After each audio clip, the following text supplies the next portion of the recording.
Let's just give it just a minute or two. Just a minute or two. And then we, let's just give it just a minute or two. Just a minute or two. And then we, let's just give it just a minute or two. So very distinguished ladies and gentlemen, once again, welcome to the AMHROA Accelerated Advocacy Program meeting. We are progressing, and this is the second phase of this meeting where we are looking holistically at how we can truly and concertedly from across the African countries, how can we together transform the mental health systems in Africa so that reforms that can enhance access to quality mental health care, increase budgetary allocation, increase local content research and data generation, and so many other things that we have put as objectives for this meeting can be discussed. And we have a huge representations from over 20 countries. We want to extend this conversation, and we're happy that you can also join us. Just in case if you are not yet a member of the AMHROA network, you will see a link that you can just click and be a member. It's free. Membership is free. You can also visit our website, amhroa.org, amhroa.org, AMHROA.org. And then at the bottom of it, you will see membership link. You just click and just sign up. So again, we have the conversations around how that so many African countries up until today are still working with antiquated piece of legislations and policies guiding and driving their mental health activities at the national level. We also have countries that have been able to repeal some of those legislations and policies, however, are unable to implement. There are zero implementation to those pieces of legislations or policies. So we're looking at what exactly is the problem and how can we address this problem for the good of Africans in Africa and for the good of Africans in diaspora. So let me quickly hand over to Didier, who will summarize again his presentation in 2 minutes, and then we will go to Sandra, who will be giving us her own perspective from Kenya. Didier is going to be giving us perspective from Cameroon, and then we will also have Bakari, the matron of Tanka Tanka from the Gambia, and then we will also have my very good friend Aaron from Liberia. So we want to look at all of these. We want to see how all of these issues, okay, can be addressed. We want to look at the challenges. We want to look at the successes. We want to look at recommendations on how we can truly address the issue of transforming mental health systems in Africa. Please, may I say at this junction, without mental health, there is no health that can sustain the kind of growth and development that we envisage to see in the continent of Africa. So the subject matter of prioritizing mental health in Africa of the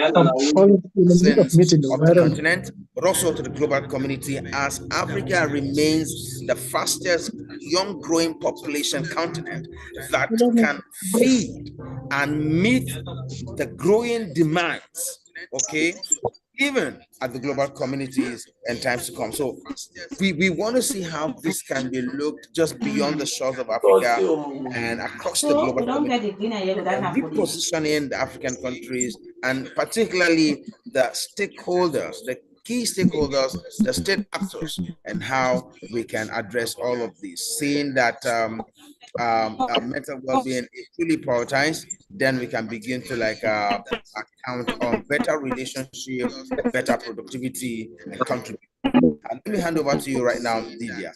2 minutes, please. Just wrap up in 2 minutes, and then we go straight to Sam.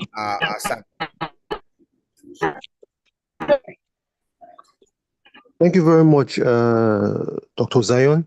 Hello once more to all. The essence of my intervention now is really to put to the forefront that the mental profile of Cameroon is developing. Despite the tremendous work which is being done, there are still important key indicators in the mental profile which needs to be filled. We want to cite specifically the mental health legislation, which is under construction. We have to also emphasize on the need for mental health to be integrated into primary health care, and we also have to emphasize on the need to enable communities, families to access care in a more community-based human rights perspective. So there are these issues which are key elements in the building up of the mental health care system in Cameroon. And key to this for the past 10 years has been the involvement of local organizations which have been working uh, under very few or little resources with the support of the mental health department of the Ministry of Public Health. This has to be mentioned, and I'm going to share with you later on some information concerning to the mental health revolution that's been happening in Cameroon. However, what has to be done as well is to integrate mental health advocates, persons with lived experiences in the discussions because they are completely neglected.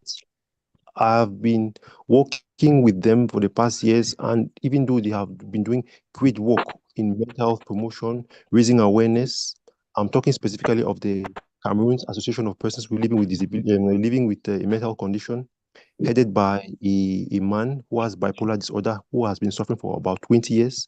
He has been a key element in the mental health advocacy in Cameroon. I can say he's the father of mental health advocacy in Cameroon.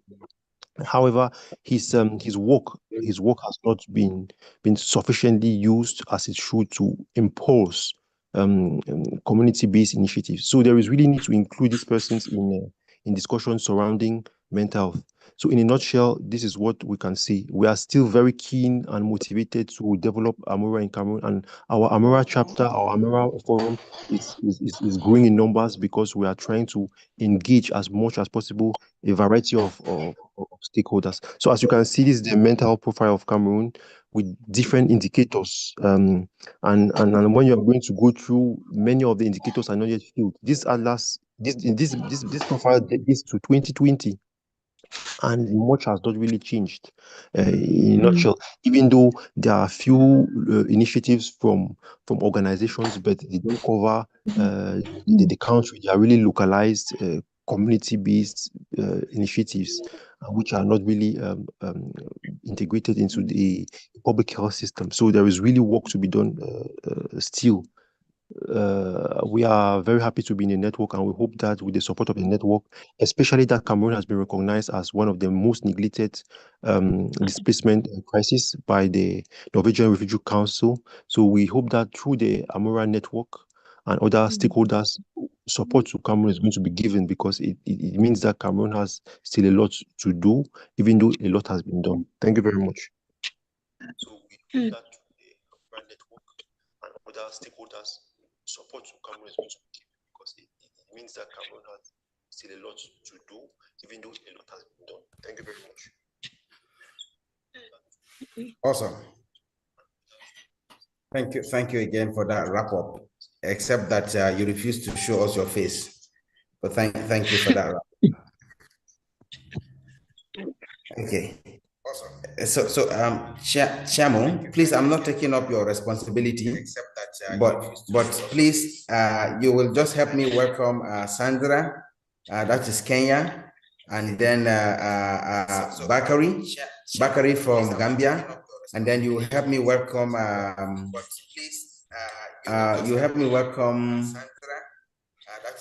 Aaron from Liberia. So please go ahead, Shamu. Over to you. Okay. Yes, sir. Thank you.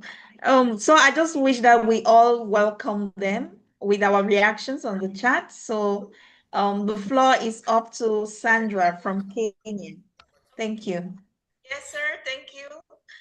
So I just wish that we all welcome them with our reactions on the chat. So The floor is up to Sandra from Kenya. Thank you. Yes, sir. Thank you. Good afternoon, everyone. We all welcome them with our reactions on chat. Hello, I don't know if I'm audible. Yeah, we can hear you, but you can be a little bit more audible, but we can hear you. Okay, I'm going to make a quick presentation on the mental health status in Kenya as at 2025. I'll start with the prevalence rate of mental health illnesses in Kenya. Studies have shown that 1 in 4 Kenyans experience a mental health condition in their lifetime. And the most common disorders are depression, anxiety, and substance use. I am now going to talk about the structural challenges which is faced by Kenya in the mental health sector. We have severe shortage of professionals.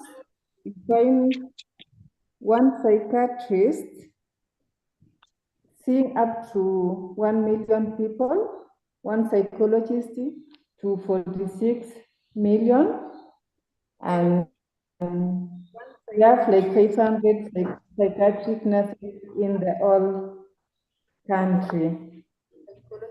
The second challenge is bed capacity at the mental health institution. We have 1,600 beds in all public hospitals within Kenya and 400 beds in private facilities, which is a smaller number compared to the entire population. We have also infrastructures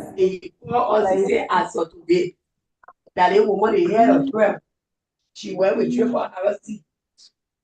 And then the woman said, before I enter there, I will need your approval. So as I told you, I told you about everywhere they got rules, regulation, that kind of thing.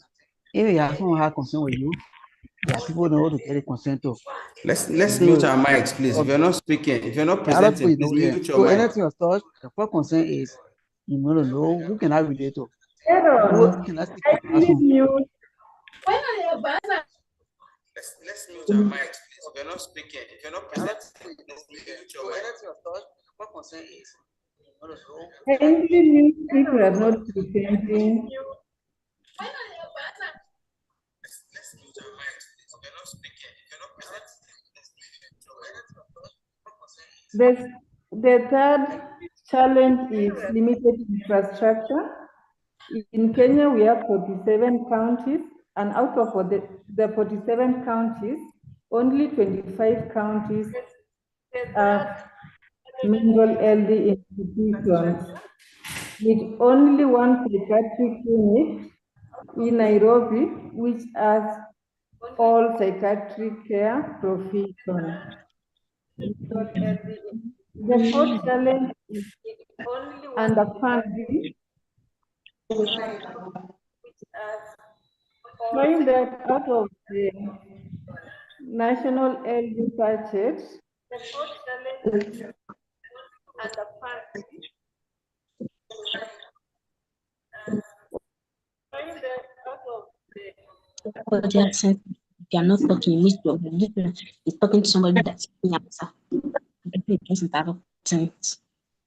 That they have talked me, I've sent message, another person has sent message, everybody send please make nobody wants to answer. If you are not talking, you need to be talking to somebody that's answer. That they have talked me, I've sent message, another person has sent message, everybody send please make nobody wants to answer. Only 0.01%, which is too low. Is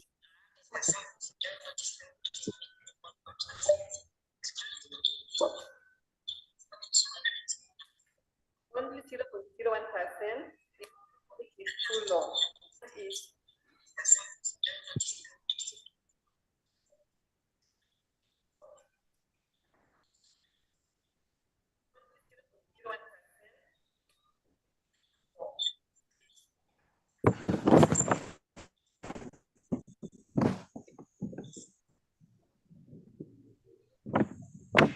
Okay, Madam Sarah, please. Sandra, can you hear me?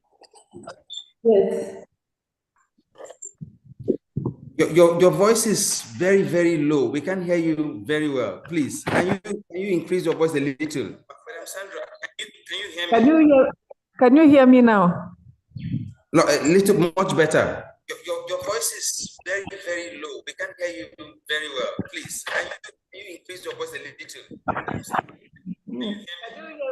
I am shouting.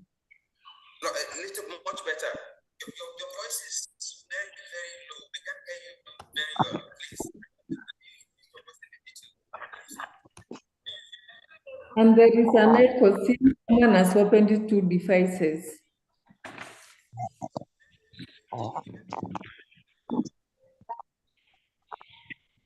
Now I'm going to talk about stigma and cultural barriers. I don't know if I'm audible now. Yes, ma'am. Just, yeah, go ahead. Okay. On stigma, I'm going to talk about stigma and cultural barriers. There is a widespread misconception about mental health issues. It's usually viewed through spiritual lenses.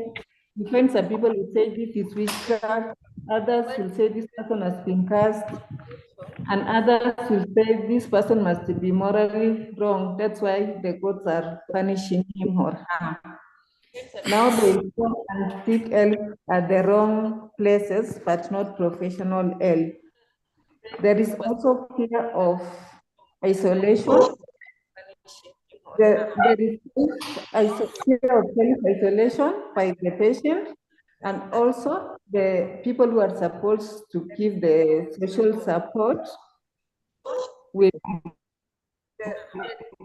fear being associated with the patient. This will prevent the patient from seeking timely help. We also have geographical location of the mental health facilities. We find that most facilities are in urban centers. This will subject those in rural areas immediately and incur a lot of cost.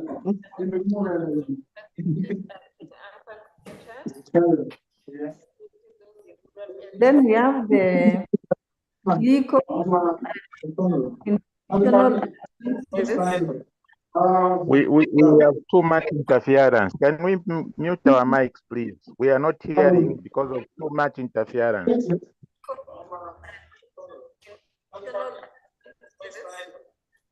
We have too much interference. Can we mute our mics, please? We are not hearing because of too much interference. We have the legal and institutional advances.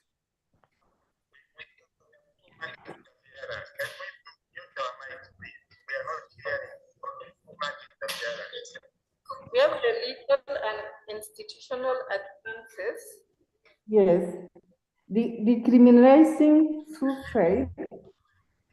We have found decriminalizing of suicide. In January 2025, the Kenyan High Court ruled criminalizing attempted suicide as unconstitutional. 2025, the Kenyan High Court ruled criminalizing attempted suicide as unconstitutional. Then we have a study which was done among Facebook moderators shows that those people who were working with Facebook were subjected to PTSD, anxiety, and depression because of exposure to graphic content at their workplace. This made the company to develop lawsuit for workplace industry graphic content at their workplace. This made the company develop lawsuit for workplace.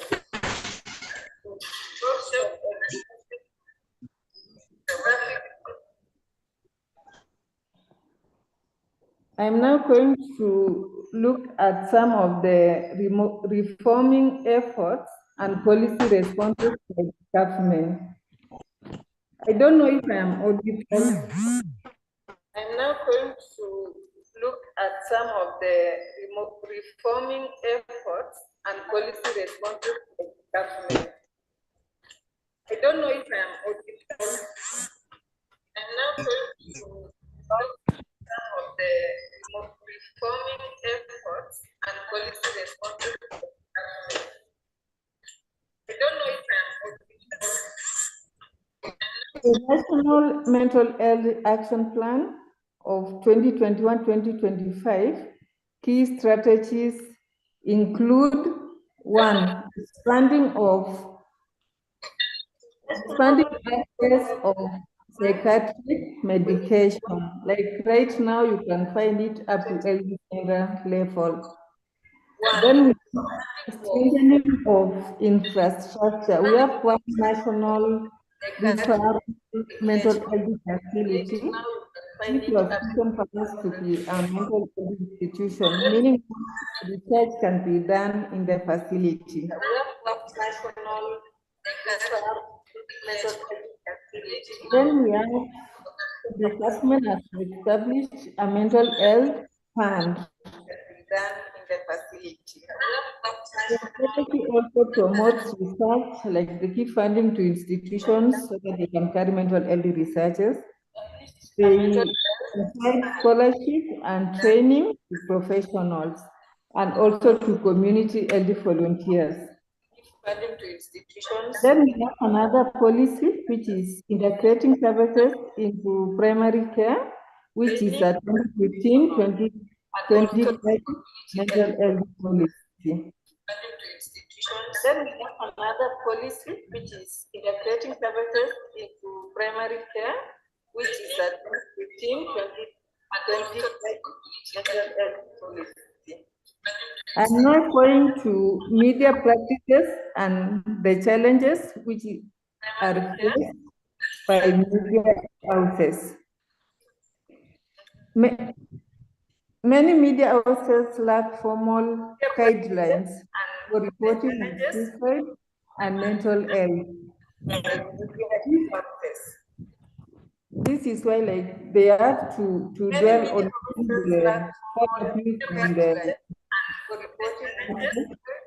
the where, what, how. So they have to explain how a suicide may be done. They have to explain everything. This one will maybe influence others to use the same method or will cause trauma to the listeners. Then we have the Kenya Penal Code, Section 226, criminalizes attempted suicide. This contributes to stigma and reporting and discourage open discussion about another challenge is climate issues and refugees. We have environmental trauma, which is another challenge, drought and other natural disasters. We find that during these disasters, mental issues are overlooked and there is no response strategy for this kind of disasters in mental health. Then for the refugees, you find that refugees overstay in the camp. They are subjected to mental health issues, but there is no mental health services to counter the illnesses within the refugee camp. Now, in summary of the challenges,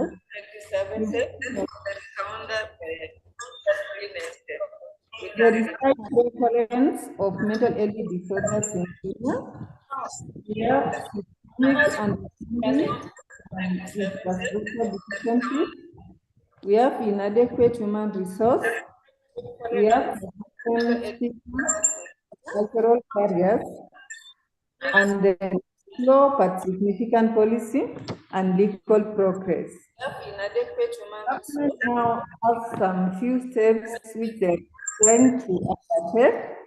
We find the decriminalization of suicide by the High Court. Now the government, the legislators are trying to align the penal code with the court's rule for decriminalization of suicide. Then it's trying to roll out the suicide prevention strategies at the community level.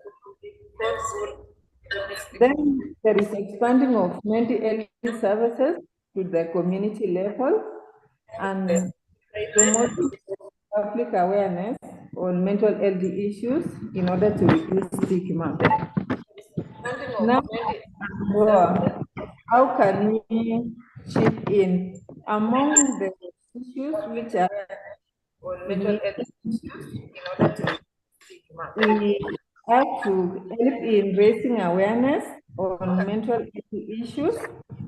We have to support in advocacy for policy reforms and funding policy. We have to identify where to seek support, either professional or so that we can help in amending some of the issues. And we can take part in training of the journalists on reporting mental health issues and in harmonization of their reporting guidelines. I think that's all for my presentation. I don't know if I was audible, but at least there are the slides there. Someone can go through them. Thank you. I have to excuse myself because I'm now going back to work kindly. Thank you. Thank you very much, Madam Sandra. It's true that the network has been breaking, but I could get you somehow. And please, many people's microphones are on when they're not talking, so it's causing some echoes and a lot of distractions. So thumbs up to Madam Sandra for all those wonderful points. And Dr. Zion, please, I just wish to suggest that we really want to bring change through actions. And that is also possible with communication. So this is a great platform that we're bringing different countries together. And I think these slides are very, very important so that we see what is happening in the different African countries, and we can sit down in our technical benches and analyze and see how we can improve our countries. And those who are already ahead, they can also help support the other countries, which I think is part of the objectives of this acceleration program. So please, we are going to quickly move. And I also suggest that we just quickly go through the different countries, then we do the reflections, because we're already on our time frame. This is 12:30, meaning 1 hour 30 minutes. So due to network and other stops, please, the different country representatives, just try to go as fast as you can so that we get everyone speak. And we also have more time to discuss and to reflect. So I think the next is Bakari, right? You can go on, please.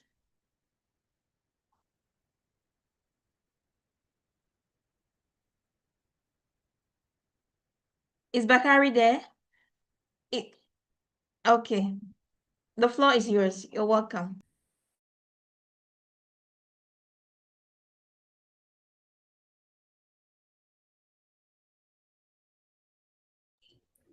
Okay. Yeah, I think Bakari is on the call, but maybe if it's not ready, we can call on Liberia. We can call on Mr. Aaron. Hello. Okay. Okay, sorry. Then you can share the slide for me. Since you have it. Liberia. We can call on Mr. Aaron. Dr. Zion. Yeah. Yeah, Zion, could you share the slide for me? Hello. Okay. Yes, I will. Okay, sorry. Then you can share the slide for me. Dr. Okay, Zion. I will. Liberia. We can call on Mr. Aaron. Yeah.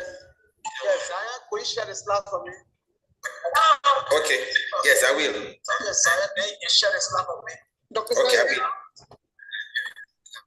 will. Dr. Zion, you muted me.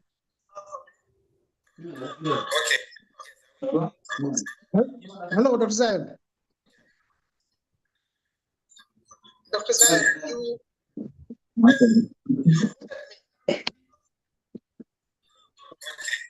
Yes, Mr. Wakari, thank you. I think we'll just continue with Liberia, then we come back to you. Thank you. Okay.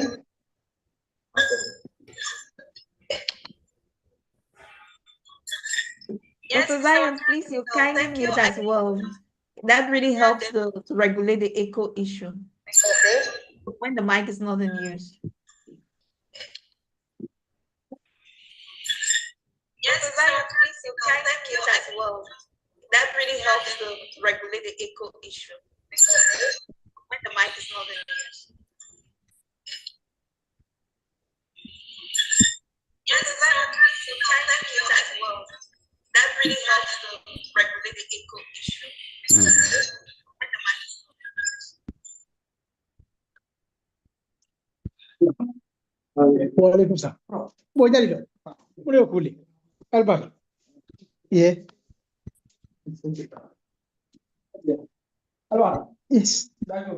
Yes, yes. Aduh.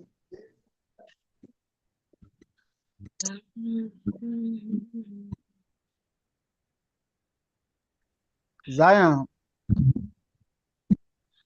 Hello. Yeah, your slide is up. Your slide is up. Can you guys see the slide? No, it's not clear yet. I see other things on the board on the screen. Hello? Check it out better. Your slide is up. Your slide is up. Can you guys see the slide? It is not in the PowerPoint mode. Please check it up. Check it out better. Your slide is up. Your slide is up. Can you guys see the slide? It is not in the PowerPoint. Please check it up. Check it out better. Your slide is up. Your slide is up. Dr. Zion, I have another engagement, please. Can I present?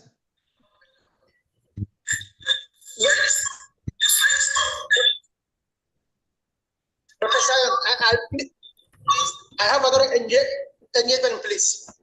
Can I present? Oh, okay, please, Aaron, can you please allow Mr. Bakari? Can you please allow Mr. Bakari to present from Gambia? Let him just present for 5 minutes. No problem. That is okay. My woman, let him present. From Gambia.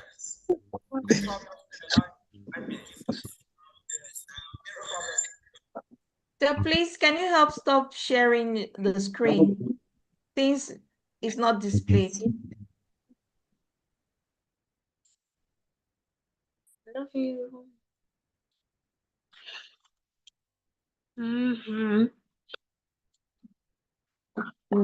Please kindly stop the screen sharing. And the next person, please, can you just move on?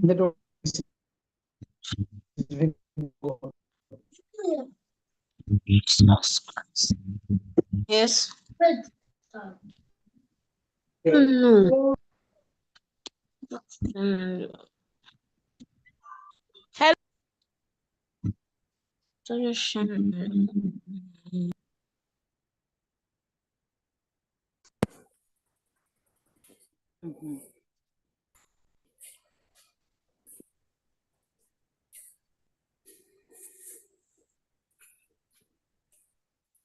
Hello. Now you see the same for you. So I'm not sure we still have Bakari on the floor. He's supposed to take presentation, but I'm not sure he's still on the call. Can we go ahead with Aaron, please? Then don't allow me. Yes, for me to send me just How? So on side we go see and no sabi we go want tell them say one. friend, Oh, Yes, So now waiting for Edna, Please Edna, mute please yourself. unmute. I go make them. We know the type nothing. Edna Bona, please, Type. can you kindly unmute? Can you kindly mute, please? Yeah. Thank you.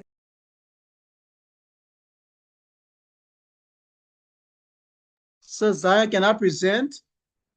We can put Been on my able slide. to get the bill from the Please go from ahead. the government. Up to now, we are still operating on the 1902 Lunacy Act. Can you imagine? So it's not very easy for us, but we are fighting very hard to see that things change. But now, with all the capacity building, with all the programs that we've been attending, we are learning and we are adapting.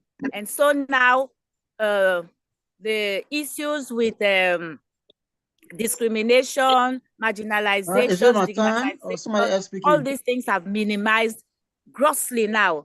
So we're happy, and we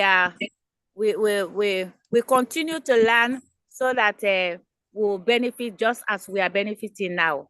Thanks very much. Thank you, Edna. Please kindly mute. Thank you. We got you. Please, which country was that? Sierra Leone, Sierra Leone. Thank you Sierra very much. Leone, West Thank Africa. you.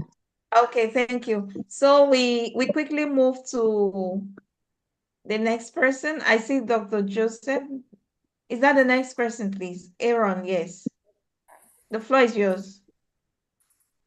Okay, let me say good morning, good afternoon, good evening, wherever you are joining us from. My name is Aaron Francis Deba, and I am from Liberia.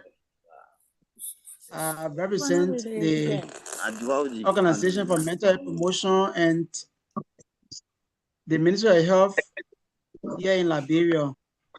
So I also work in line with Dr. Joseph Quay, and the both of us we are going to be presenting this short kind of information to the team.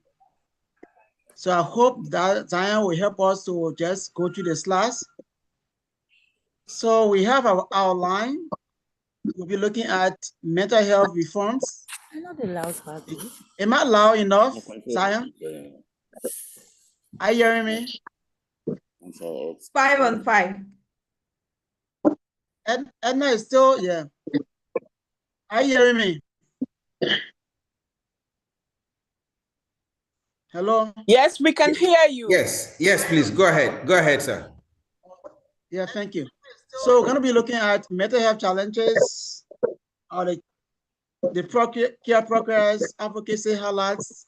So these are just few points we'll be considering because of the sake of the time we have to minimize. So continue.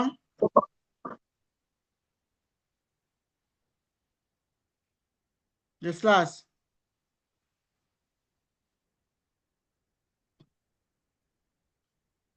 So over the period of time, Liberia has been making some significant progress when it comes to mental health reform in Liberia, considering the policy, the law reforms. So our first policy was drafted 2009, and by 2016, we have another policy for mental health.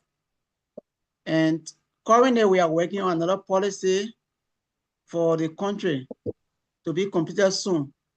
Liberia also has a mental health law that we enacted since 2017. So we have a mental health law, have a mental health policy and strategic plan. We also have mental health regulations that is also going to be helpful for the implementation of the mental health law. So Liberia has that regulations in place. We also have, Liberia has the alcohol policy and strategic plan for the country. We also have the regulations for the alcohol, but that regulation yet to be in full swing, to be effective. There are other issues being worked around so that we can have a full implementation of that regulations. Liberia also has national mental health and psychosocial services standard operation procedures that helps to integrate mental health in crisis situation. This is another policy document we have as a country. So whenever there is a crisis situation for the country, we have regulations that are very helpful, sorting out the needed mechanisms to respond. We have made a lot of progress when it comes to coordination that have been set up at the national level. So for the coordination mechanisms, we have the Mental Health Technical Coordinating Committee. This is a committee comprising of people of various organizations, governmental, NGOs, and we all help to coordinate mental health activities in the country. So that coordination committee is being chaired by the Ministry of Health. We have other civil society organizations that are also a part of it. We also have the stakeholders coordination, collaboration and coordination kind of team. At other point in time, we are able to galvanize people at different levels, helping to coordinate the affairs of mental health activities in the country. And in as much as we have the issue of drug and substance problem in the country, we have a multi-sectoral committee that is currently helping. Bakari? Yes. Could you please mute yourself? All right, okay, continue, sorry. Yeah, so we had a multi-sectoral committee for substance. Hello? Yes, my sir. slide is Yes, out. we're getting you. My slide is out. We My slide is out. We probably lost Dr. Zion. Okay, then I'll turn in my own slide and I'll continue from there quickly so that we can take much of the time. Exactly, sir. Yeah, just give me less than a minute and I'll get to my slides.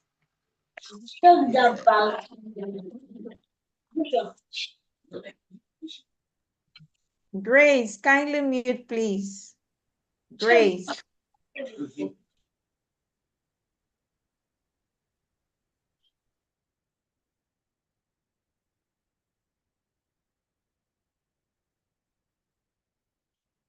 Okay, I continue from there. So I was talking about the multi-sectoral committee for substance use disorder intervention in the country. So we have that committee as a part of the coordinating committee for mental health related issues in the country, specifically on substance abuse or situation in the country. So we have drug as a major problem in the country, drug abuse. So the president of Liberia has taken some important stand in helping to mitigate some of the problems. So we currently have a kind of whole work ongoing, a committee being set up by the president, headed by the Ministry of Health, co-chaired by the Justice Ministries, and there are a lot of actions being carried out to address the issue of drug addiction and substance abuse in Liberia. So the Ministry of Health, as I said, is the chair of the committee. Minister of Justice is the co-chair. We have other land ministries, other agencies of health and other aspects of work, part of the committee. We also have the UN agencies. They are also part of the working team that is being chaired by the Ministry of Health. So what are some challenges? Very quickly, we have limited funding as a major challenge. Decriminalization of suicide is still a challenge for Liberia. We haven't done any work in that direction. Lack of prevalence data for mental health nationally, we don't have a prevalence data. We haven't done any specific research to tell us the extent to which we have mental health problems in the country. We also have challenge in the area of substance abuse. In fact, there are some statistics that have estimated the extent to which you have many Liberians suffering from substance abuse being around 20%. So out of every 10 persons you count, you have at least 2 young people who are into substance abuse. So basically, these are our challenges for now that we are faced with as a country. It's a complete crisis for Liberia, and we are doing all what we can to mitigate some of the problems. And lastly, we have the development of mental health, neurological, and substance abuse related advocacy tools that has been developed. It's been developed because we are at the stage of completing the process of the development, and we are very hopeful to use it as a tool for advocacy. So with this, I will stop here. I just want to end on time. My colleague, Dr. Kwe, will add up when there is any question to be responded to as we just submit our presentation just in time. Thank you for the time. Please kindly put your hands together to appreciate this wonderful presentation from everyone. Thank you very, very much. Thank you so much. So we'll quickly move to the next person. Is it Gambia? There was someone who was asking for permission. All right, thank you so much for giving me the floor to comment. I will first and foremost say congratulations to other core countries like Liberia for their wonderful job they're doing. For us here in the Gambia, in terms of mental health, what we are advocating for is deinstitutionalization. And that is what I am going to take you through on. Deinstitutionalization simply means doing less or effort to bringing in more patients to the admission site, since we have only one facility that admits mentally ill individuals. That means one hospital in the whole country. What we are trying to do, we want to integrate our PHC level, that is the primary health care. We want to integrate mental health into the PHC level so that in the community level will be empowered. Then it comes to the grassroots level to the it's like a Maslow hierarchy of needs.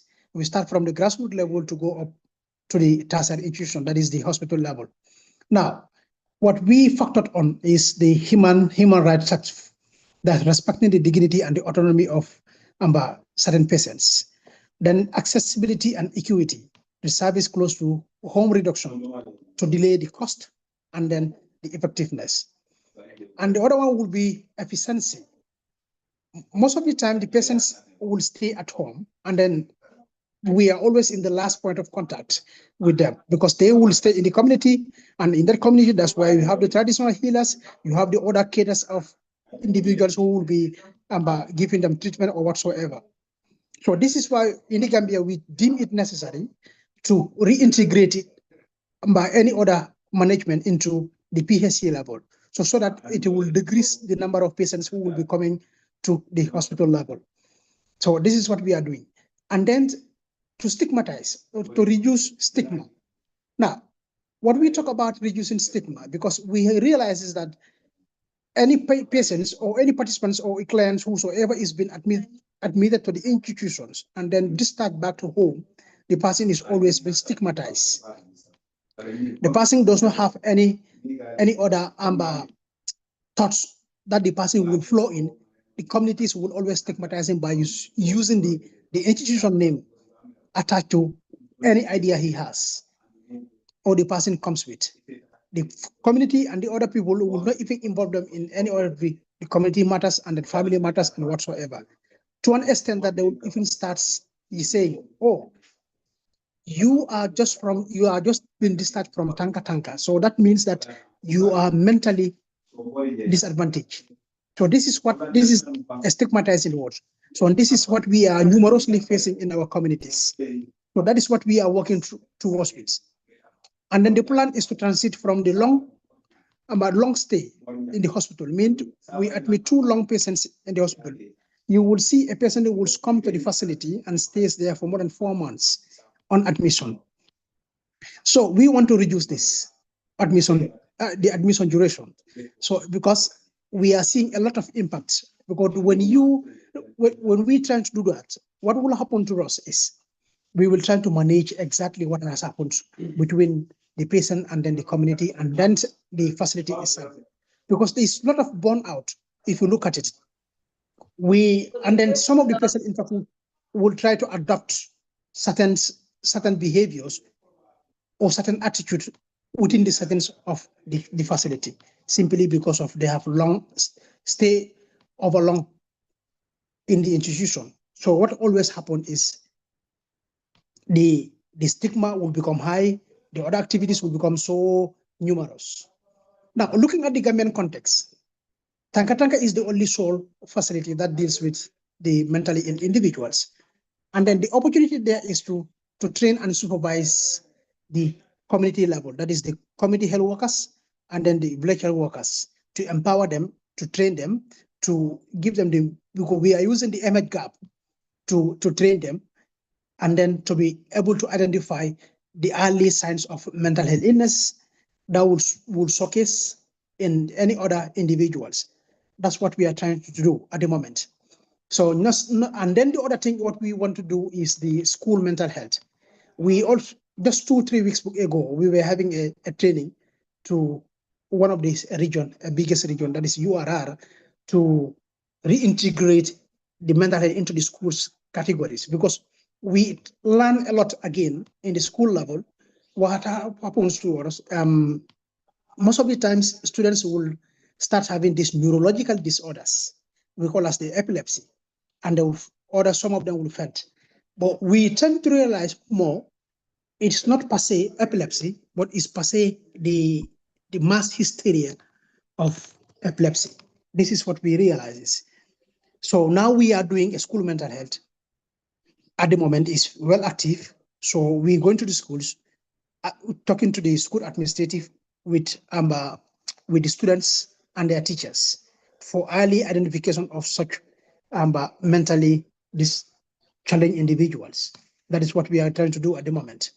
The other factor is looking at the mental health policies. Mental health policies and then the bills. I will first start with the policies. Mental health policies has just been validated 3 months ago. We are now waiting for final signature by the Honorable Minister for it to be effective, and then we start following it. So that is where it is at the moment. It is on that stage. The strategies are also validated, things like that. And then the mental health bills, that's where the problem comes. Gambia is still using, since the pre-colonial mental health bills, that is the Lunatic Detention Act, since 1963. That was well before Gambia got their independence. So we're still using that. In 2019, we feel it, all these bills or all this information that are in the 1963 bills or Lunatic Detention Acts are outdated. And it is stigmatizing, it discriminating. Now we come together as mental health experts. We come together, we act another bill, we amended it, and then that is to 2019 bill. So we are still in that process so that it can be debated in the National Assembly.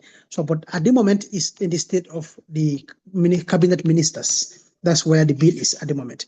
From the cabinet minister now, the bill will be forwarded. The Honorable Minister will forward the bill to the National Assembly. Then National Assembly will debate on it, and then the final maybe they may act on it or bring in then any recommendation for adjustment or whatsoever.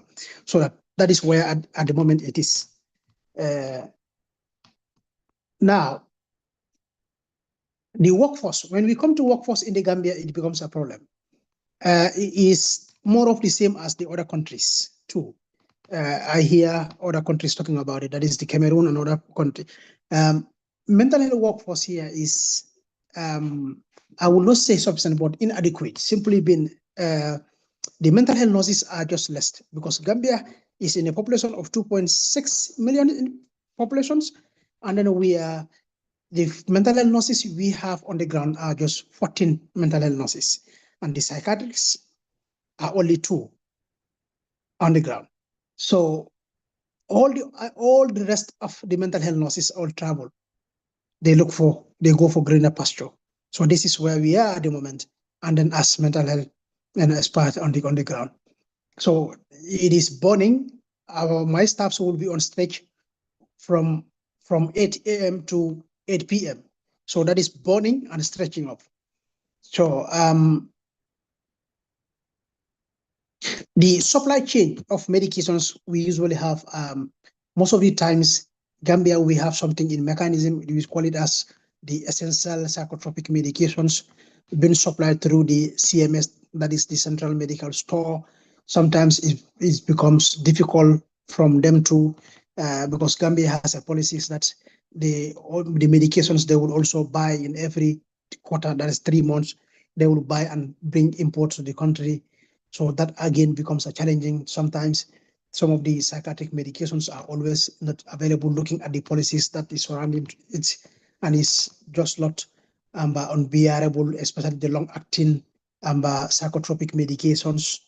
That is becoming a little bit challenging.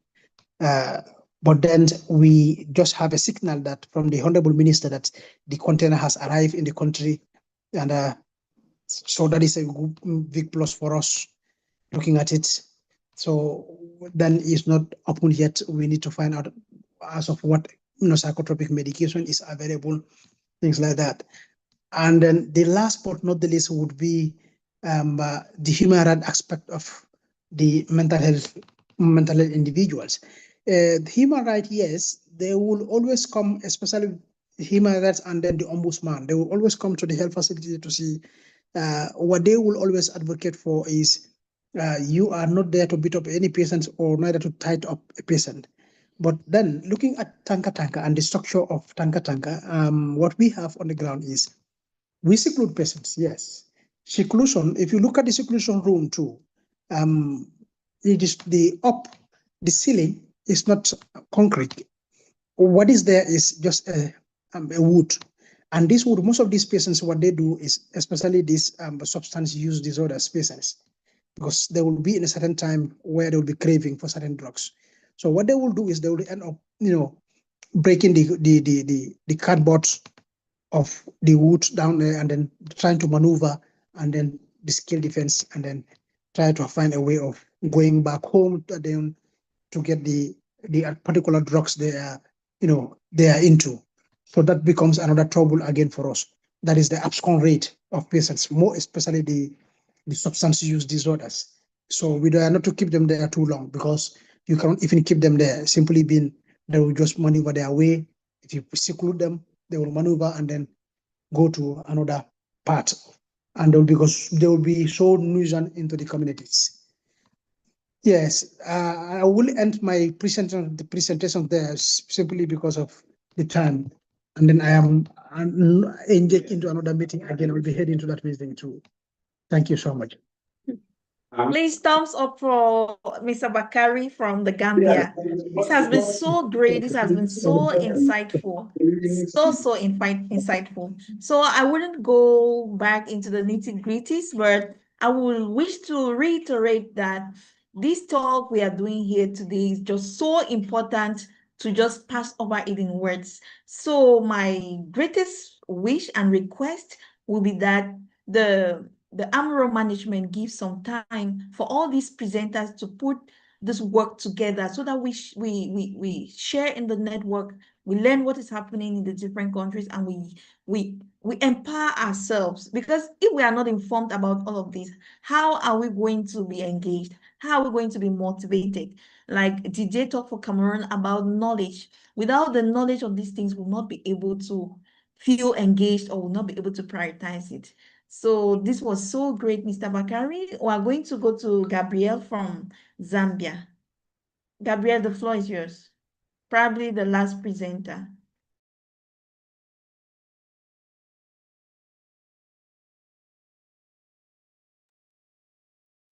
Is Gabriel there, please?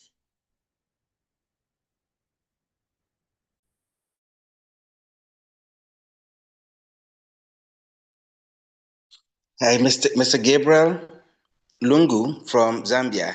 Please, you have the floor. Thank you so much, Shamu, for amazing moderation. Thank you so much. You're doing excellently well.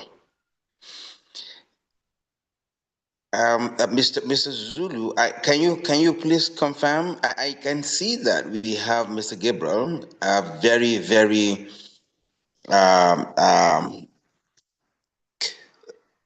advanced and a staunch mental health advocate and professional from Zambia. I mean, he's got a lot of experience in working relationship with the government of Zambia. Mr. Gabriel, can you hear us?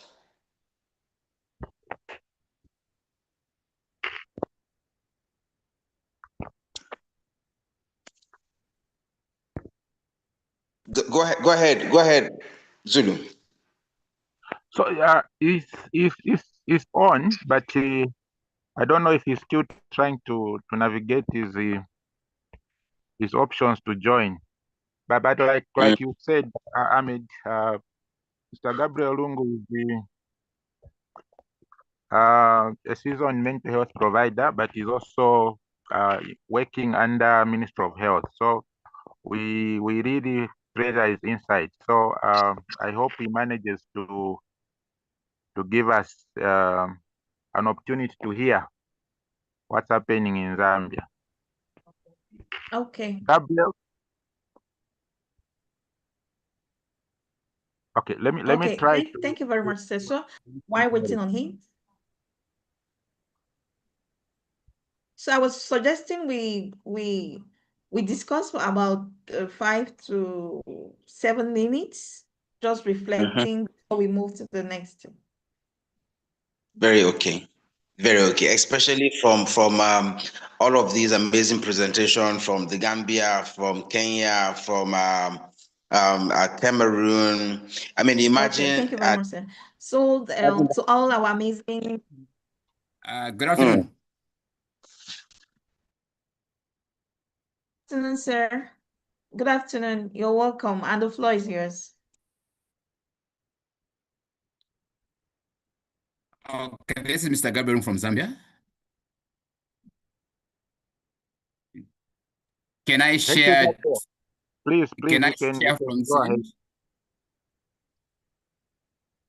All right, let me just share my slide, if I can be given the.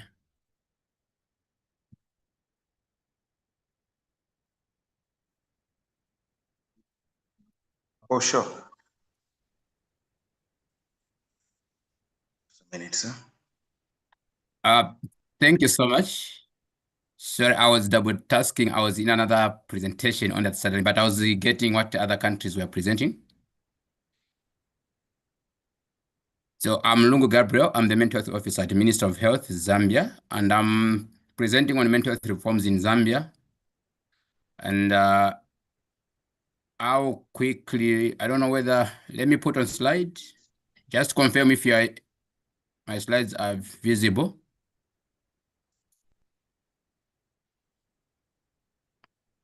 Not yet, sir. Okay, good. Yes, sir. Yes, sir. Are my slides visible? The slideshow. Yeah, it's great. It's great. Move on, please. All right, thank you so much. Yeah, so just to give the background, Zambia enacted the Mental Health Act number 6 of 2019. And this is one of the legislation that provides for the promotion and protection of the rights of persons with the mental illnesses, mental disorders, mental impairment, or mental disability. And it also calls for establishment of the National Mental Health Council and provide for its functions, which are mental services also in the correctional facilities. And also it also gives effect to certain provisions in line with UNHCR for persons with disability, and also principles for protection of persons with mental illnesses. And also it looks at the improvement of mental health care, and of course, following the resolution of the General Assembly, resolution of 46-119 of 17th December 1991. And then what is cardinal again for this mental health reform, it comes as a repeal to the 1949 Mental Disorders Act, which Zambia relied on. That was even pre-independence. Zambia got independence in 1964. So all that long, we have been relying on that Mental Disorder Act, which was quite archaic and derogatory. And then prior to the enactment of the Mental Health Act of 2019, mental health in Zambia was primarily governed by the Mental Disorder Act of 1949, as earlier on alluded to, though it had undergone some minor amendments in 1994, but again, it still remained not very much archaic and very derogatory to people with mental illnesses, and it infringed most of the human rights. And it also more like a heightened stigmatization and marginalization of people with mental disorder. And some of the causes of that situation were historical and were reminiscent of the colonial era. So I think that's the brief background.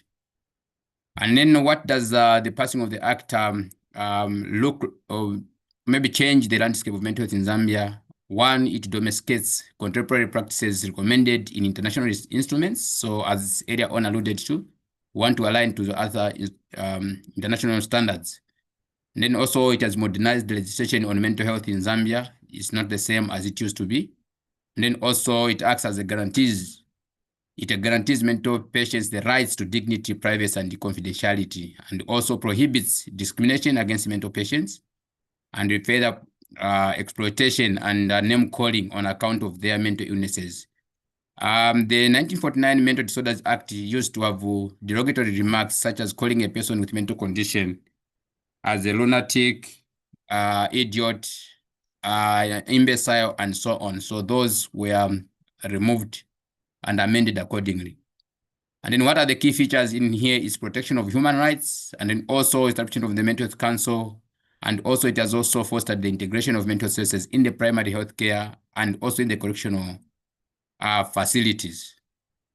And then also in terms of mental health promotion and preventive programs, we have really heightened, we have taken steps to reduce the incidence of mental health conditions and also raising awareness, that is enhancing understanding and knowledge about mental health among the general population.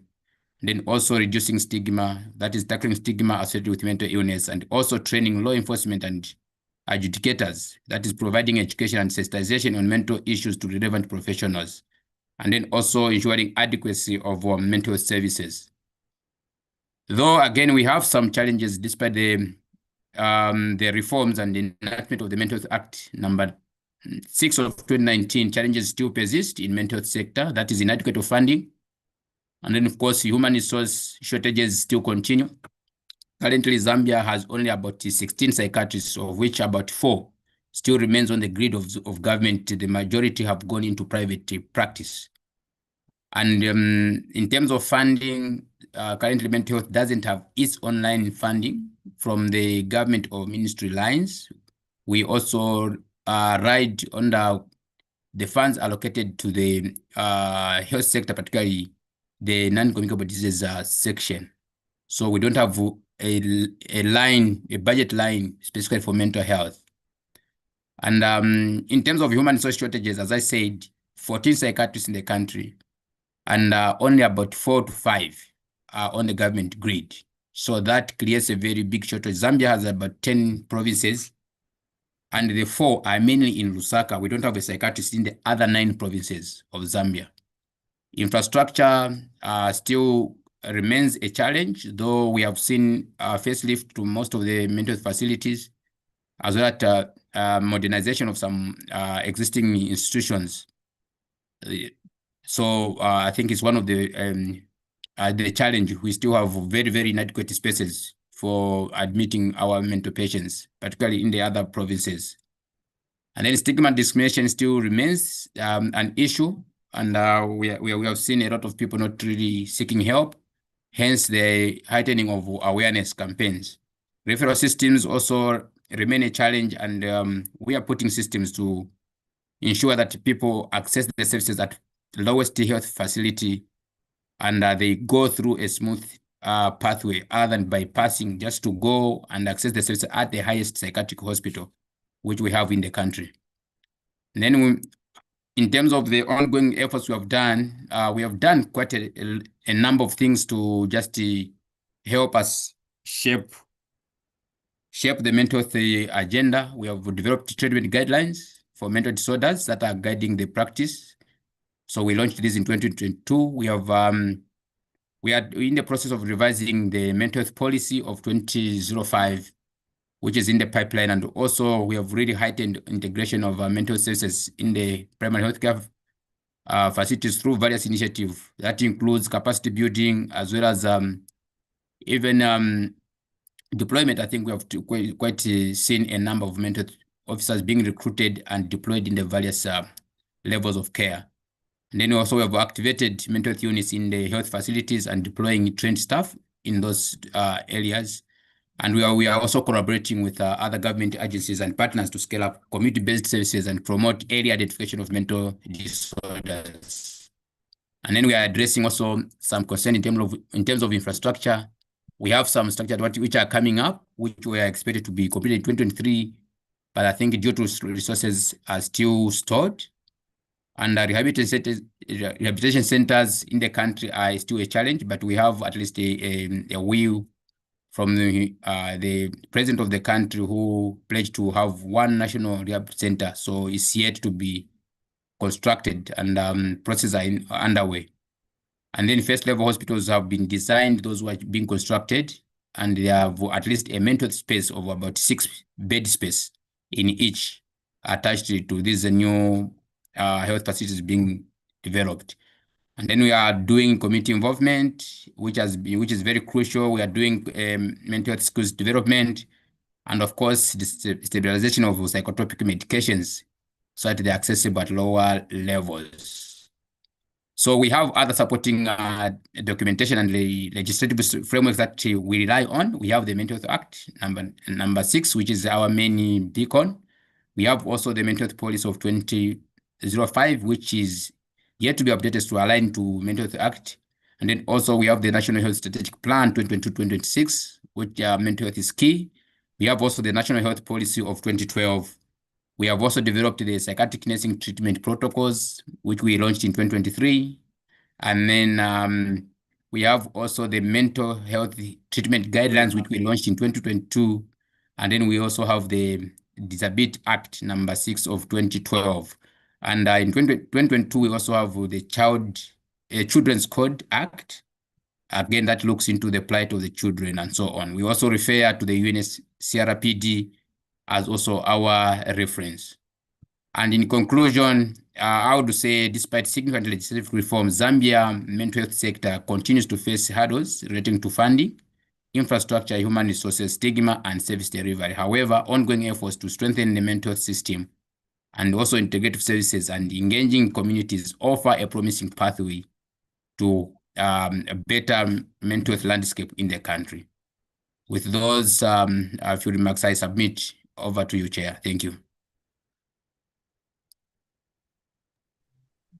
Thank you very, very much, Mr. Gabriel. This is really, really rich. And I want to see more thumbs up in the chat if we're listening, and we appreciate. Thank you so much. So while we're appreciating, we kindly call on Madam Lucy from Sierra Leone to just support what the country director talked about. Then after that, we go straight to our Q&A recommendation actions. Thank you. Lucy, if you're there, you unmute and we're all ears.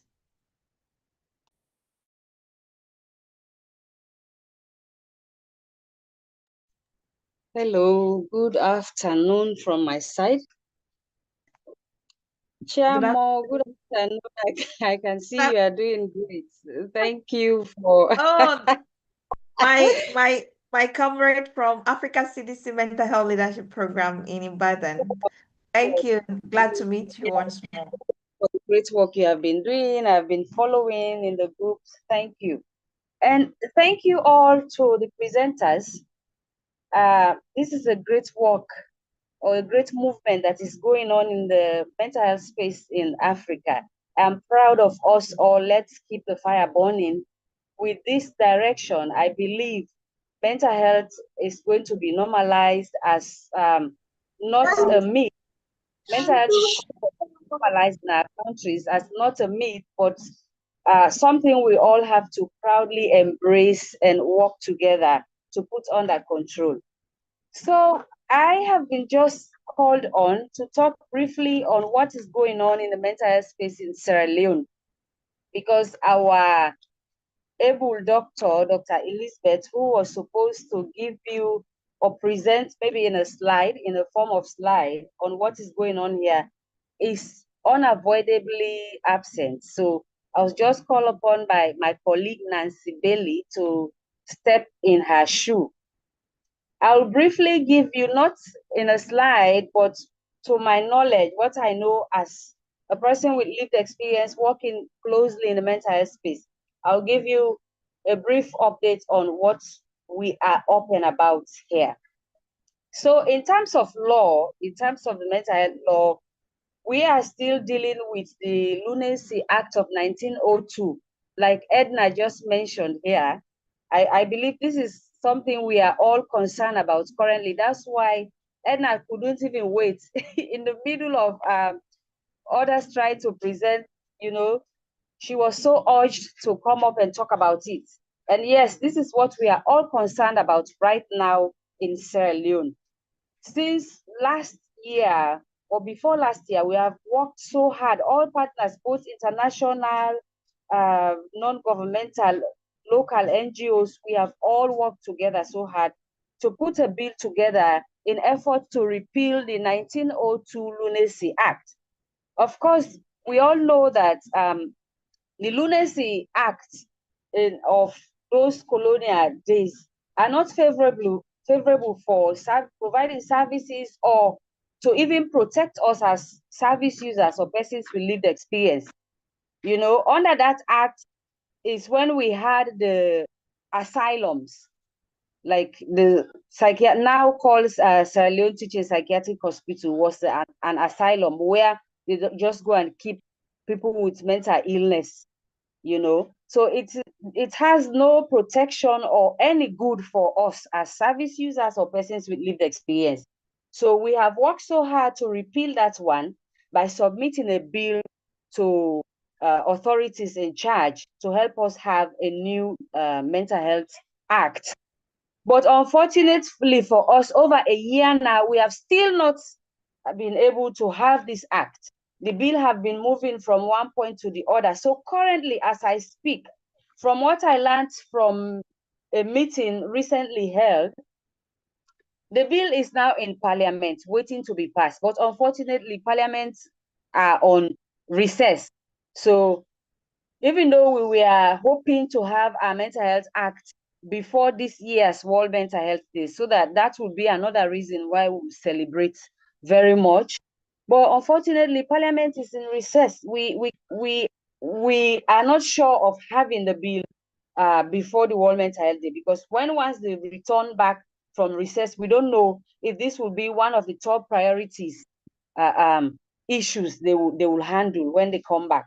But yes, in the meeting that the director of NCDs and mental health at the MOH, the Ministry of Health, called recently, he actually encouraged all actors in the mental health space to put effort to advocate for this bill to be passed as an act by Parliament. So that's one. It is no news in Sierra Leone that the use of substances and alcohol is the current crisis Sierra Leone is dealing with. To an extent, the severity of this condition led to a republic being declared as a state of emergency on drugs by our president. The crisis is so sad that even school children, like young children in schools, are now trying substance. They are now using substance out of peer pressure because the substances are all over the place. So this has raised an alarm and has been a reason for all actors, even those whose thematic areas of operations are not initially mental health focused, but everyone is now coming into the mental health space to jointly fight against this menace, because otherwise our future generation will be at high risk. So in this effort, a lot of other organizations have come on board, even myself as I speak now. We are working with an organization called Global Youth Network, implementing projects that target schools to raise their awareness, and also target youth living in the slums, you know, to provide skills, because most of these youths are dropouts from formal school education. So they have lost their ways. They have no meaning to their life. They just found themselves in ghettos, in these slums areas, to self-medicate themselves out of their traumas. So we are working on this project called It Takes a Village, to actually see how we can support these young people with skills for the school children, to support them with the knowledge they need to be able to know that substance or drugs are harmful for their future. Yeah. And now, as I speak, we have challenges in terms of safe drugs, safe psychotropic drugs for mental health service users. We have serious challenges because we have only one psychiatric hospital providing efficient, effective services to a population over 8 million people. You know, this is a serious concern we have, because there are times when some of the drugs that will be available for supply, because they are providing free services there. There are times some of these drugs that are limited to certain conditions, meaning other conditions, other persons with certain other mental illness conditions will come and don't have their supplies, because all the different conditions, medications may not be available at the service center at some point.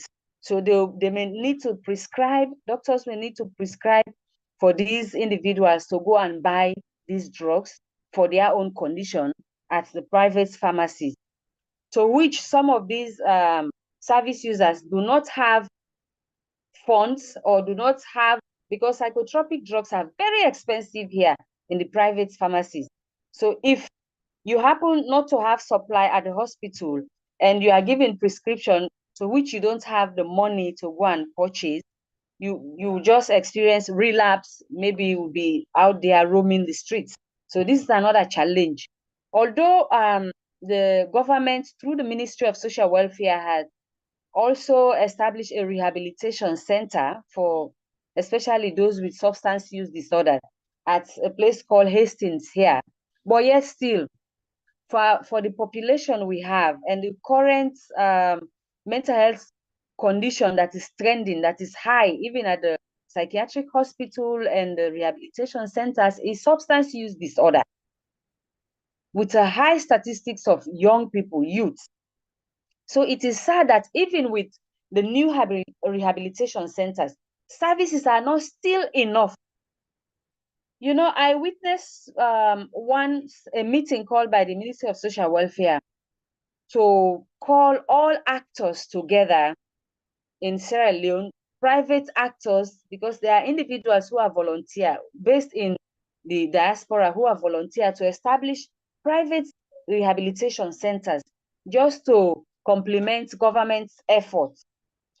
So the ministry called all these actors and all other partners working in the mental health space together to map out all the rehabilitation centers and other service providers for mental health, to map them out and identify what are their weaknesses and their strengths, so that they'll be able to support better, just for us to like have enough services for the number of substance use disorder or mental illnesses that are coming up, spreading like a wildfire. So with all of this, I think we have hope. Sierra Leone have hope, but we really need to do more, especially for the mental health bill that we are pushing for it to become an act, because that will be a stepping stone to greater things, to greater achievements, because in that bill, we have hope for protection for service users, and we have laws in there down to community levels that will make individuals minimize stigmatization, isolation of service users, and all of that. So, to my knowledge, I think I will stop here for what I know about the current ongoing in Sierra Leone. There are more to it, but because I was just called in, I was unable to put that into a document and present that. But if I have to give a brief update, I'll stop here. I thank you for your attention. Thank you very much, Lucy, for those great insights, and we hope to get it written down. So we are going to move directly to the Q&A session. Policy recommendations recommendations, reflections, discussions, recommendations for actions. I think the floor will be given, or anybody can just raise the hand and we call. You ask your question directing it to whosoever has presented or any other person.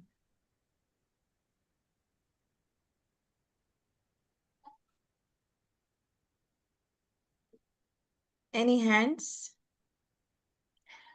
While waiting for hands, I think I have one issue on how these documents are being put together.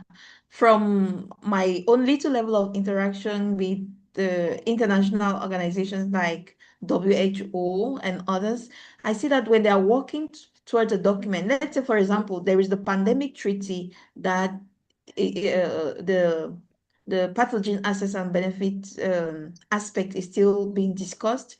What happens is that there are consultations upon consultations. So please, to Lucy, I don't know, this bill, how did it come in place? How did you involve people in the grassroots? So I just wish to start with my own question, then people can just raise their hands and we make it snappy so that we go to advocacy, then closing remarks. Thank you.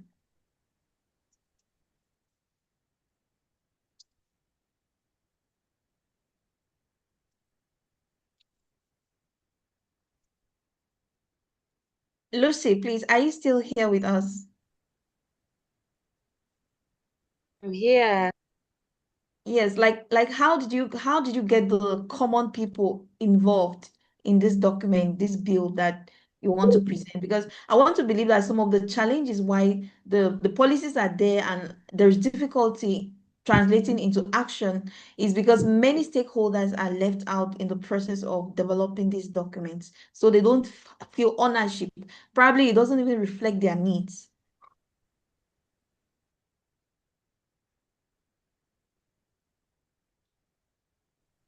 Can you hear me, please? Yes, can hear you. Yeah, well, to my knowledge, this was a whole process, like a whole involving the entire country, region by region, you know. In town for the Western area, urban, we were included, most of the stakeholders, including persons with lived experience, local chiefs, traditional healers, of course, all the actors, you know, everybody was represented. The entire country was not brought together because that's impossible. But each and every sector was invited, they were represented to make an input. It was like a whole back and forth, you know, various meetings to put that together. I believe the delays are up there, which are not too clear to me, but the process was really satisfying, in my own opinion.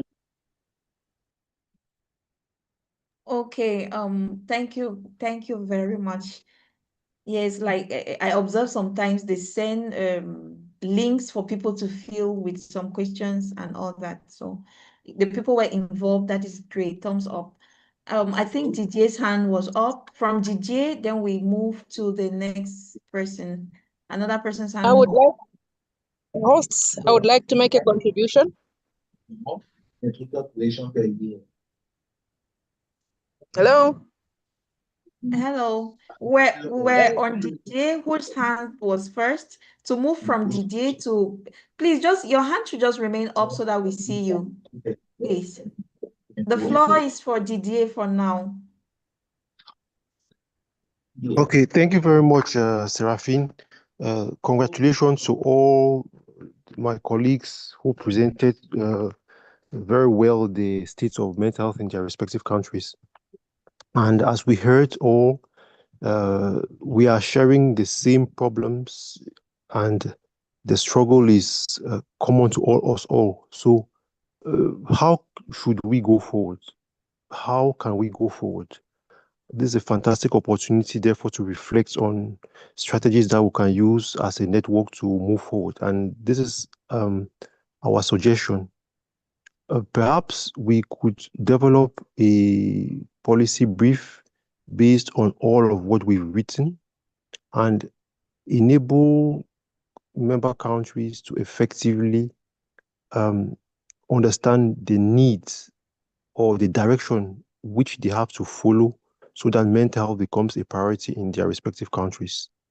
The document is going to be shared amongst the network members and the stakeholders of the AMHROA network so that the information goes far and wide. In effect, we should understand that mental health is a construction everywhere, and many countries are struggling. However, if we strategize on building on our strengths, we can effectively achieve the goal which we are setting forth. So putting together the needs, our common needs, so as to enable mental authorities like the WHO, the African CDC, to know how effective discussions can be or should be done, could enhance further discussions at a multi-sectoral level to therefore also build on funding, because actually, as we all know, funding is becoming, at first it used to be scarce, now it is becoming more and more scarce. So there is really need to, from my perspective, humbly speaking, and I believe you agree with me, to strategize on finding common grounds so that our language should be the more and more common and united, so that we put forward all of our problems as one, as Africa, if I can say so, so that discussion should be done at a regional level. And from there now, nations can now try to discuss further so that implementation at community level or primary health care should be implemented. So that is what I'm suggesting, a policy brief at the end of this work, which can now be disseminated so that discussion should continue in a more structured way. Thank you very much. Thank you very much. Thank you very much, DJ, for those great insights into how we can move forward. So the next is Hope Namunje. After that will be Joseph.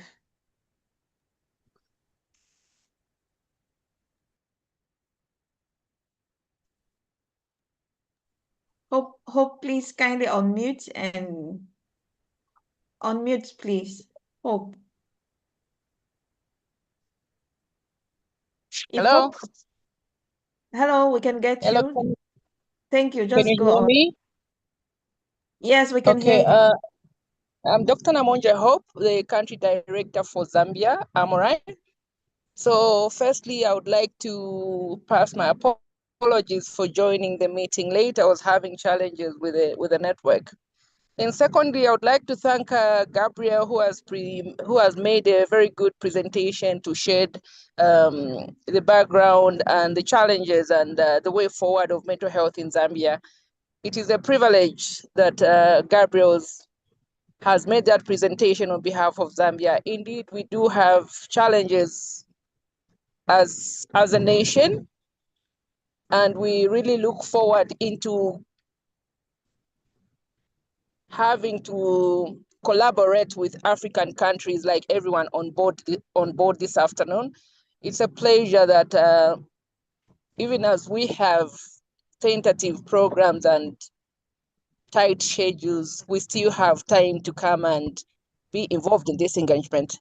So moving forward, would like to submit that mental health being a challenge on its own, mostly in in Zambia. It's linked with a lot of stigma and discrimination. Even when the documents, the surveys, the researches are being done, more comes in handy. Mr. Gabriel, I hope you can hear me that. We are going to need your help as AMHROA, as mental health experts in Zambia, because you are the source. Yeah. So it's a good thing that you have come on board at this stage. So I just wanted to find out from the last presenter who mentioned that they've got people in the diaspora who have come on board to help with the awareness campaigns. And sorry? And the interventions, because the system is the same. The challenge in my country is the same. We've got school children who are struggling, who are dependent on drugs. And there's little that sometimes we can do as mental health experts, apart from awareness campaigns. So this is where we need the policymakers to come in, because should we involve the drug enforcers, we will really be doing a great thing, because most of the drugs that are brought in the country, for instance, where I'm coming from Zambia, most of the drugs that come from Tanzania, I was just being enlightened that there's nothing that the drug enforcers can do about it. So that is where AMHROA Zambia comes in, and having a representative right now who is Gabriel, we will need to have policy change on that one. I think that's all I have to submit for now. Thank you very much, Dr. Hope, for those great insights. So the main point there is that we need the policymakers to come in order to regulate all of this, and that is why we are here. So Joseph, after Joseph, we give the floor to Kona. Please just make it snappy for a few seconds. We have just a minute for the All right. exercise. Thank you very much. I also joined late after Aaron has presented on behalf of Liberia. I'm the country director for country representative for Liberia. I think most of the challenges we shared at the scene, and what we need to do is, like Cameroon said, to take our infantry and develop an approach that we can use during our advocacy.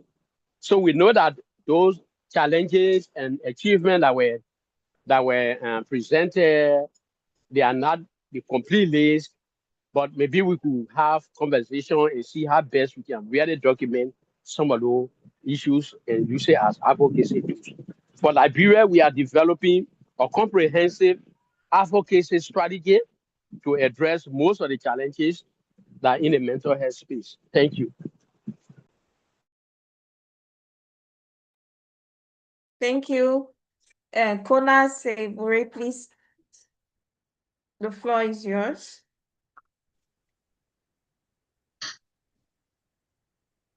Okay, sorry. Hi, good afternoon, everyone. I'm Kona. I'm from Sierra Leone.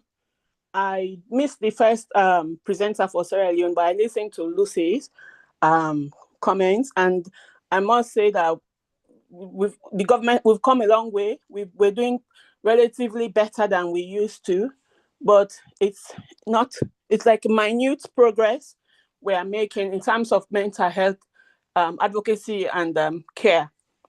I am a founder of a youth mental health advocacy organization. We work in a small town, and we were very effective initially because I was funding the organization, and we did school advocacy, community advocacy, and radio advocacy. And one of the things, but because we cannot fund, because radio stations actually ask for a lot of money for us to speak on all these issues. And recently, the government did say it was a public health emergency. So one of the things I'm expecting our government to do, and I'm actually an advocate, so I'll be writing a press release and calling on them to do that is for them to create avenues for us to have free radio discussions and a sustained one, because when you want to change behavior, it's not a one-off thing. It has to be constant, consistent, and powerful messages should be sent out every day, because and then the other problem I think we have as a nation is we are more or less focusing on treatment when we lack the capacity. Like Lucy mentioned, psychotropic drugs are very hard to get by. And even when they are there, to manage them, I'm a psychiatric nurse. I work in London. Managing people on psychotropic drugs is quite expensive, and it's an ongoing process. So some of these people are let out in the community without follow-up care. They are dangerous to their physical well-being, as well as maybe deterioration in mental health if they cannot afford the drugs. So for a country that lacks resources in that capacity, in that area, I have always advocated for, we need more or less psychological therapies, because in terms of substance abuse, it usually starts because of emotional issues, because of anxiety. It's a lot of people use it to self-medicate when they are faced with stress and anxieties and lots of worries. So one of the things we lack and we need to improve on is to train a lot of people people who specialize in talking therapies, counseling. I know efforts are being made to train, but it's not enough. So this is one of the areas I think as Africans where we have limited admission facilities. I heard Liberia talking about, was it Gambia talking about seclusion rooms, which we do not have in Sierra Leone. It's and so it's the services we have are really basic. So if we can embark on just trying to change the mindset of people, the way they think and the way they behave, I think that will be the best outcome for us as it is now. Because treatment is good, but for drug and alcohol problem, I'm in London. It's not something you can treat people for unless they want to change. So it's more or less working on their psyche, their way of thinking, doing some CBT, cognitive behavior therapies, to make them change the way they think and feel or behave. So I think that is where we need to focus as a nation, and maybe the same applies to other African countries as well, especially where the young people are involved, because the problem we have in Sierra Leone is basically affecting more or less our young people. And we know that early intervention, preventative measures can actually change their direction. So there is, that's what I want to say. We have done a lot, but it's minimal in terms of what we require for a country like Sierra Leone, which has had all those traumatic events and a lot of poverty and all the factors that affect people's mental health. Thank you very much, ma'am. Thank you for those great insights, and hopefully it's going to go a long way to get us closer to our targets. Thank you. So we have two last points on the agenda. I don't know how we're going to manage this with respect to time. So there is a little networking session coordinated by Mr. Derrick, our VP of Operations from Uganda. Is he in the house, please? And after that, closing remarks from Mr. Zulu, our international expert and board from Zambia. So, thank you very much. Thank you so much, Shamo. So Derrick is not on the call at the moment, but I think we can just drop our WhatsApp numbers and maybe our social media handles on the chat box, and then we can relate. And then please, for those who are not yet members of AMHROA, we're also dropping the website. Please just click on the website and hit the registration. Membership registration is free. Please register and then we can take it up from there. So that's just part of the networking. Please drop your name of your organization, anything you think we should know about you, so that we can network and then see how we can collaborate and also hold some activities moving forward, especially for the advocacy policy brief that we're going to be developing. We have seen that all of these challenges we have presented is almost cutting across all countries. So we're going to be developing a generic advocacy brief that we hope that all the country representatives might want to tweak or maybe deploy, and then please disseminate it to your executives, judiciary, and legislators. So let's see how we can drive and get them involved get them on their toes, and then see how we can transform some of this mental health systemic change that we want to see.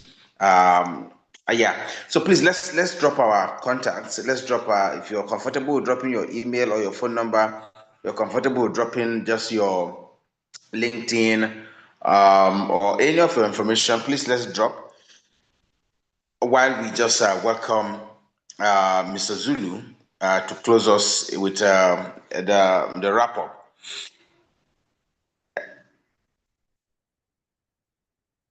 So I'm happy to be followed.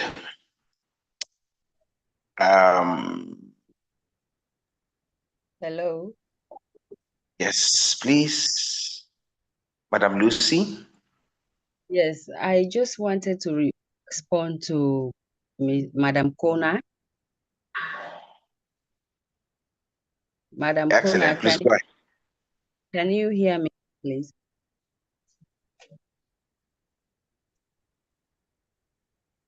Hello. She has really worked very hard. She has expended a lot of resources. So we want to see how we can come up. Yes, I'm here. Okay. So I have been following your work, as we are all part of the Mental Health Steering Committee group. I have been seeing all you have been sharing there. I just want to let you know that for the radios, because you said it is quite expensive with them, this is part of their corporate social responsibility as well, to make time for free, as long as it has to do with you complementing government efforts, development. It's part of their own responsibility. We have been making use of such opportunities. Maybe you don't know, or because you are based out, some will want you to pay since you are out. You know how we look at you people out there. So if something I'm going to give you for free, as long as you are out there, I want to get money from you. So please note this. You have to write the radio stations that you want to work with and state it there. Remind them that this is part of your corporate social responsibility. We want you to make time for us. And also, there are other radio stations that have programs like Disability Hour. We have been making use of that as well. So off here, we can discuss and I'll guide you on that. Thank you. Okay, thank you. I'll link in with you later, because the one that was giving us free airtime has up to about 2 days ago, they wrote that we need to start paying some sort of subsidy because they have to fuel their generator and all the rest of it. So they do start giving you free, then later they start asking for money. But I'll follow up with you, Lucy, after this. Awesome. So Connor, please drop your contact also.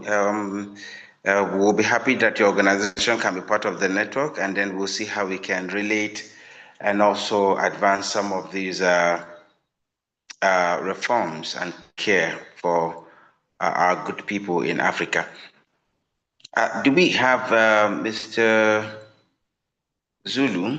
Can you please wrap up for us? And then please, just before I hand over the mic to you, I want to gracefully thank Lucy, Dr. Hope, Sir Joseph, my big brother from Liberia, Aaron, everybody that, all our speakers, and our distinguished moderator, Chamo from Cameroon, Didia. I want to thank all of you. I want to thank also my daughter, who has been the youngest, mental health advocate for a very long time. I mean, she was just 11 months when she started joining us for mental health work some 9 years ago at the national level. So I want to thank everybody for being part of this movement. I want to thank Cecilia. I want to thank Chinedo, everybody, Abel. I want to thank everybody sincerely. This wouldn't have been possible without you, Maria and Sonia, Sophie. Thank you, everyone. I want to believe that we will develop the advocacy policy brief and then we will share it again with us. Please drop your email so that you can be the first partaker of this and then you also rectify. Once we okay it, then we can begin to push it across the different countries for engagement. And then we will also be putting steps to how you can engage on right-based advocacy engagement that can yield results, either to the government in terms of the executive or to the judiciary or to the legislators. So thank you very much, everyone, for making our time to be part of this program. We will be reconvening again in 2 months' time. So it's a bi-monthly advocacy accelerated program designed by the Association of Mental Health Reform Organizations in Africa, AMHROA Network. So once again, thank you very much for your time and God bless you all. Over to you, Zulu.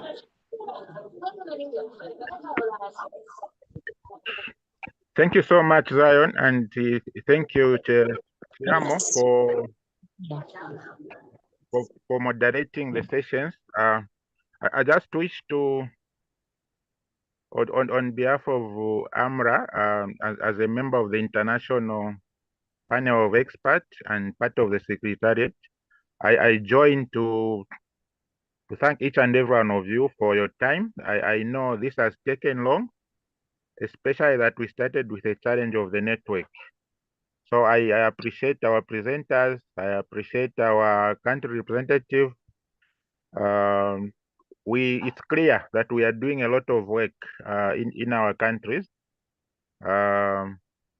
We still have much more to do, but we need to appreciate what we are doing. So this network, the AMHROA network, helps us to consolidate what we are doing as individual service providers, as individual countries.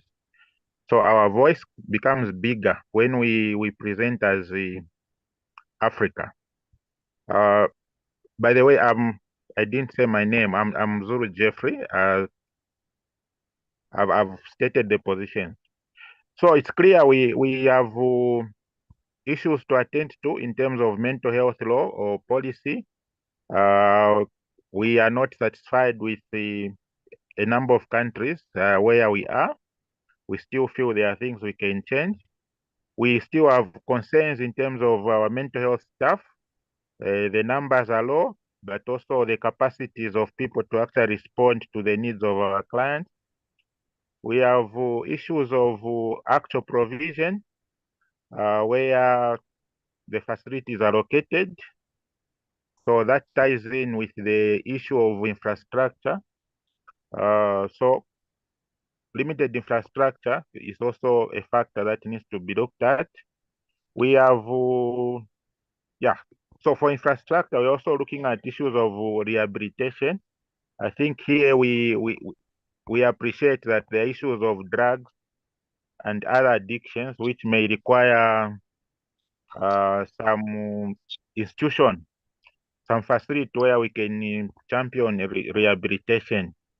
We also recognize that we have issues of stigma and discrimination arising from lack of understanding, misconceptions, or indeed the way we provide these services. So all those require us to address. But we also have gaps in terms of our resources, in terms of what we would want to reach. So all these issues and many others that I may not have captured require us to continue to work together to identify these issues and collectively advocate. So our advocacy is for reform in terms of the law, but the laws and policies, but we also look at advocacy in terms of service provision. So I think from individual experience as organizations and service providers, let's continue to pull that that resource together so that we are able to champion this cause and we reduce issues of mental health across the continent. We continue to improve the well-being of our clients. So I call upon each and every one of us through our country chapters. Let's be active. We continue to support. I also call upon the leadership in each country. We continue to look at those voices and be able to participate. As was already explained, this meeting will continue biannual, meaning every 2 months. And we will, before that time, we expect to have received something from this meeting that will, a brief that will help us to look at action points. Those will guide us when we go into the next meeting. So with those, I appreciate each and every one of us for your time. I appreciate the Secretariat, and finally, I appreciate our convener for making this possible, the vision that has helped us to unite us together. We are currently looking at over 20 countries where we have presence. So I think we need to keep the fire burning, do the little that we are doing, and collectively, it's a big fire that we are starting. So let's not give up. The future is great. Thank you so much. Great. Can we take pictures, please? Can we turn our cameras? I forgot. And I think also my sister, Chamo, can we just turn our camera so that we can just take a little group picture? I see that quite a lot of persons are already dropping off. Oh, there. Can we please turn on our cameras and then somebody can do us the honor of taking some pictures, please?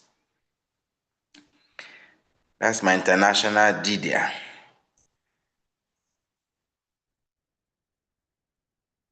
Okay. Yeah, we're waiting for some others.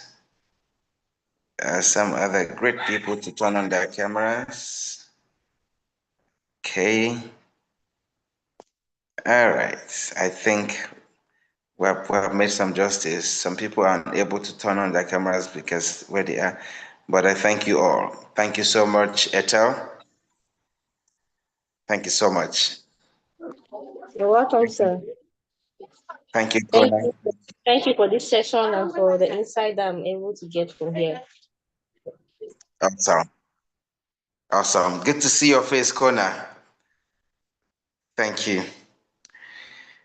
Thank you, Cecilia. Thank you, everyone. I'm sure we will be in touch again. Please, let's plan. We will share the video, we'll share the pictures, we'll share some of the highlights from the meeting. Feel free to share on your social media and tag us. We'll drop our hashtag and our social media handle. Please do follow us and tag us. Thank you very much. We'll connect again. Chamo, any final words to your participants? Oh, it's been such a wonderful session, and this is just what we need to take Africa to the level it deserves, as Dr. Zion always say, make mentally healthy societies across Africa. So no one should relent. Let's continue moving forward, collaborating. Thank you very much for this great session. And for the presenters, please don't forget to send your presentations to Dr. Zion. Thank you very much and have a nice day. Au revoir to all our French delegates. Thank you so much, everyone. Really a pleasure seeing all of you. Thank you so much for your sacrifice and time. Thank you, Victoria.